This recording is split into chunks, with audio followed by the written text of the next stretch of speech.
মার্কিন বাহিনীর মিলাই গণহত্যার ঘৃণ্য ইতিহাস।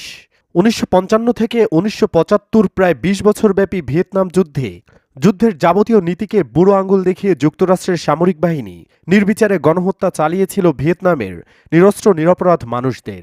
ভিয়েতনামের উপকূলবর্তী মি লাই গ্রামে আমেরিকান বাহিনী ৫০৪ জন নিরস্ত্র মানুষকে পাশবিক নির্যাতনের দ্বারা হত্যার সাক্ষ্য রয়েছে। ১৯৬৮ সাল মার্চের ১৬ তারিখ শনিবার সকাল ৭:৩০ ক্যাপ্টেন আর্নেস্ট মেরিনার নেতৃত্বে চার্লি কোম্পানি থেকে ১০০ জন সৈন্যের একটি প্লাটুন পৌঁছায় মি লাই গ্রামে।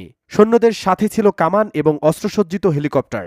মিলাইয়ে এই মার্কিন সেনাদের দায়িত্ব ছিল ভিয়েতকং গেরিলাদের খুঁজে বের করে পাকড়াও করা। হ্যারি স্ট্যানলি নামে একজন সৈন্য নিরপরাধ মানুষের উপরে আক্রমণ শুরুর অভিজ্ঞতার কথা বলেন এভাবে। নিরস্ত্র লোকদের উপরে আক্রমণ শুরু করেছিল একজন মার্কিন সৈন্য। সেই সৈন্যটি একজন বেসামরিক লোককে বেয়োনেট দিয়ে খোঁচা দেয়া থেকে গণহত্যা শুরু হয়। ১৫-২০ জনকে একত্রে